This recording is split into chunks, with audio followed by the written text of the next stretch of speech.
Hi, so in this video, I'd like to continue talking about the notion of protection techniques, and in particular, uh, one set of techniques that has recently become popular involve what I like to call spectrum-based approaches.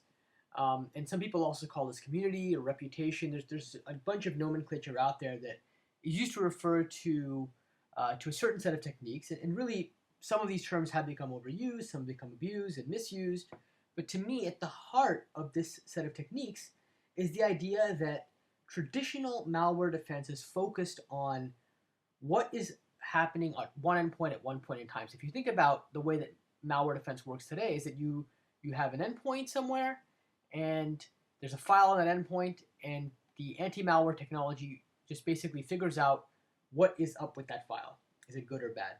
And it's looking at what's happening on one machine, okay, at one point in time. Okay, and to me, that's very much a myopic view of the world. It's not a broad enough view. And the thing is that not that long ago, people could have done well with this approach. I mean, it's an approach that's been around since the beginning of the industry, and at a time where most threats were static, an approach that only looked at what's going on at one machine at one point in time was reasonable.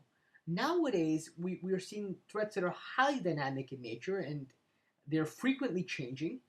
So static techniques, and especially myopic techniques, are going to miss many, many threat instances. So the idea behind reputation is, rather than looking at what's happening at one machine at one point in time, what if we looked at what's happening across many, many instances? So imagine you have many, many systems out there, and on each of those systems, you might see something about a particular file. Can we take that collective intelligence, the intelligence across all those systems, and use that to make better inferences about whether that file is good or bad? Okay, and again, people refer to this as spectrum or community or reputation, collective intelligence, and so on. I'm just using the term spectrum here because to me it just captures what's happening across a wide spectrum of machines. So let me give you a very simple example of that. Let's imagine prevalence. So a file's prevalence would be the number of times you've seen that file in your community. Now, prevalence is a very useful indicator for a file being good or bad. For example, if a file has prevalence, a very high prevalence, imagine it's on 10 million machines at one end of the spectrum, that means I would say that's likely to point to a file that's actually quite good. At the other end of the spectrum, and we kind of draw the whole spectrum out as maybe a bit of gray here, and then some red. At the other end of the spectrum, imagine you've got a file and it's only on exactly one machine in the world. And if it's only on one machine, knowing nothing else about the file, it's already kind of suspicious. Now, there are situations in which files are only on one machine, but they're legitimate files. And there are situations in which there's malware that's on a lot of machines. And prevalence alone isn't a good indicator, but I would say prevalence alone is a good indicator, but you wouldn't want to use prevalence alone to make a conclusive determination at all times.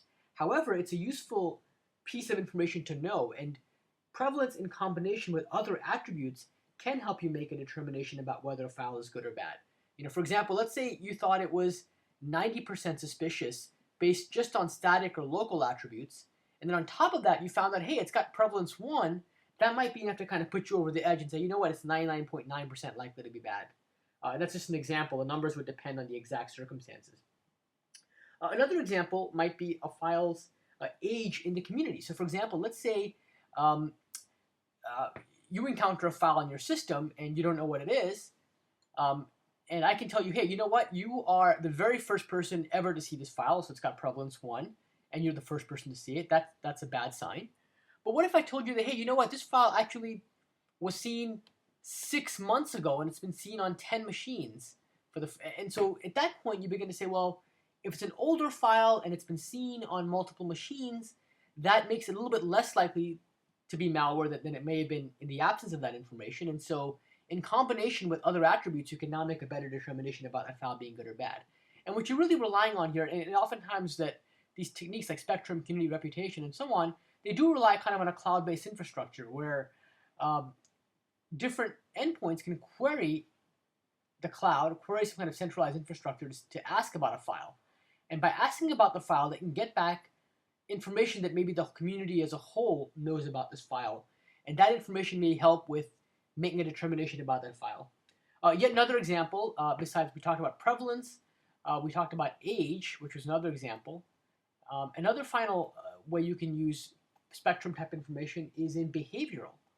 Now you may be asking yourself, well, how does behavioral play into these approaches? Well, when you think about it, the same file, when executed on different machines, may exhibit different behaviors. For example, some malware, for example, if it recognizes it's running inside of a VM environment or inside of a sandbox of some sort, might try to disable itself and not do the same kinds of behavior.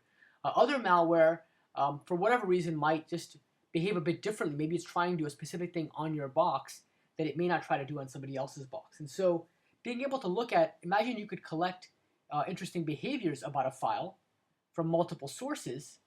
You can now use those behaviors and figure out whether the file is good or bad by kind of looking at maybe the juxtaposition of those behaviors, or really the confluence of those different behaviors. Are there ways we can take what we collectively know about the behavior of that file across different machines and then help make a determination about that file on your particular machine? So for example, maybe it didn't do something bad on your machine yet, but we know that, hey, on all these other machines, maybe this particular file was seen on this machine and on this machine, and maybe on these two machines it did some really bad stuff.